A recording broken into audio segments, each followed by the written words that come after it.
Hello gentlemen, today we're going to break down one of the blitzes out of my new defensive ebook, which is the Vikings 914 defense. If you guys struggle against meta formations such as gun bunch, trips tight end, tight slots, this ebook is going to help you a ton because we talk about how to pressure each of these formations as well as play max coverage against these formations. I do have, in my opinion, the fastest blitz in the game, especially against trips tight end. I'll show some clips so you guys know that I'm not capping.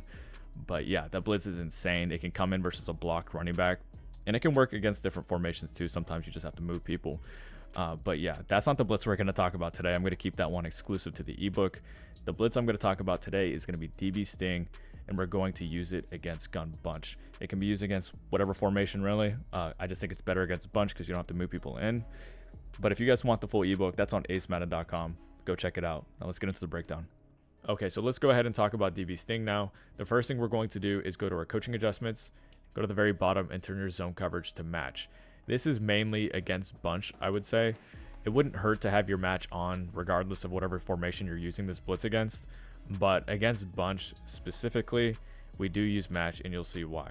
So DB Sting, and then we'll just go against verticals.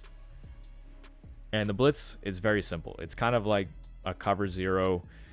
I spent more money than you defense, which I personally don't play cover zero that much. If you have really good cards and you can bully people, do it. But otherwise, cover zero is not really the move in my opinion. But the way you're going to do it against bunch is you're just going to press your defense. You're going to take this weak side safety since this is your user. You're going to contain, D-pad right twice, hit A, which is your strong side linebacker, right stick up, man him up to the tight end, which is A. After you do that, you are technically finished. If we want to utilize the match coverage, which I personally do, we're going to use a third on the ISO receiver. So let's go ahead and run the blitz. What you're going to see is it's a 6-man blitz. So obviously one guy's going to come free versus like 5, which is nothing amazing. But what you're going to see is oftentimes the right side is going to loop in as well, especially if they block the running back. So let's go ahead and have a look now. Block the running back. You're going to see what happens is it can still come in if they don't ID. But again, really we're looking for this double edge pressure coming off this bunch side. It doesn't happen every single time, but if they block the running back, it's more inclined to happen. So like right here, perfect example of the double loop working really well. But yeah, the reason I like this blitz against bunch is you don't have to move anybody in. Everybody's kind of in the proper spot. And as you can see, there's really nobody to throw to if they try to 5 out this. And one of the best aspects of this blitz is definitely this pressed match third. He's going to bully this receiver. I've talked about this in a different video. He's going to do really good against streaks, C routes, and it's definitely one of the best adjustments. But there is definitely one thing you have to look out for if you're going to use this match third, and let's talk about that next. So with that match third, you do have to be aware of the fact that that ISO receiver can run like a drag or something. And if he runs a drag, you do have to be aware of it. So like, let's say they blocked a running back and do a setup like this. What you're going to see is that the match third will press him and then he'll get off of him. Luckily, the pressure is just really good against a blocked running back. Oftentimes the loop is going to come in. But as you can see, he presses him and then he lets him go. So if your opponent's really good and picks up your pressure and then he just quick throws this drag, it can be a really big gain if you're not ready for it. So I just wanted to point that out that, you know, the match third is good, but it's not going to defend everything. But for this purpose, he does a good jam. Pressure's going to be in the face before he's even open. So it's not that big of a deal. Now, the other thing I want to talk about is this guy here that's manned up to the tight end. What you're going to notice, what I'm going to do is actually, I'll spy this cornerback so we can actually get a good look at this. Let me just spy 2 people so it for sure doesn't come in. So yeah, man up to the tight end. I'll man this guy up to the running back. What you're going to see is sometimes he can get beat. In this case, he does not. I'd say it's maybe worse against double post. Let's have a look at double post real quick, where you're going to see that the tight end's on like a really fast wheel route that gets to the sideline. DB Sting will go against double post. So we'll do the exact same setup. I'll spy this guy. Spy this guy. Now let's have a look here.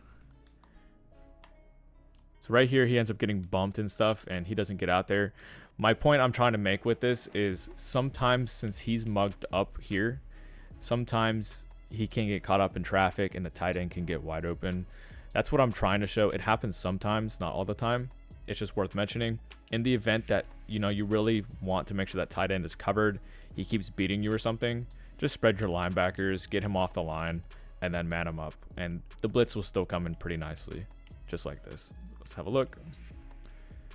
As you can see, pressure is really, really good.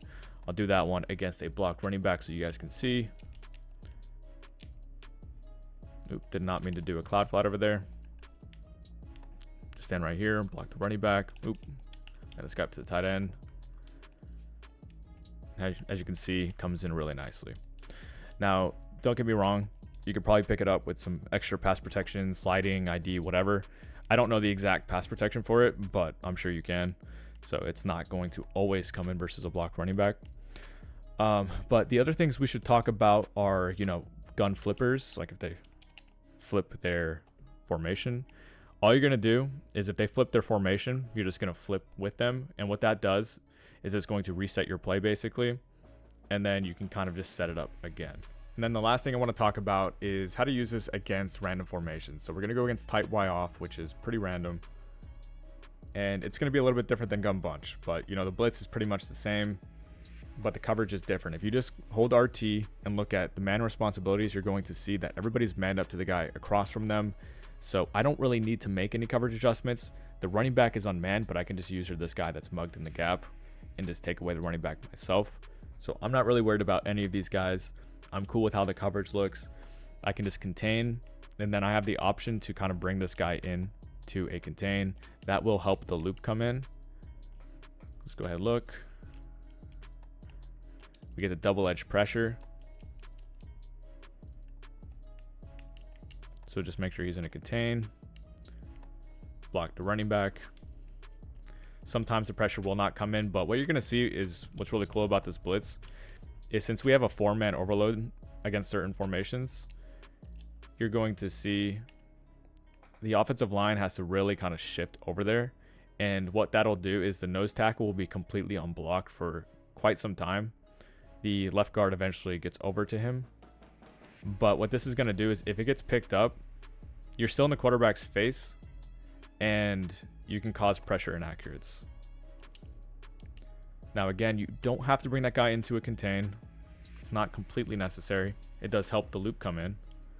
Right there, yeah, nothing came in there. That's why sometimes bringing that guy into the contain is good. But overall, sometimes I get lazy and just kind of leave it like this. Here we go.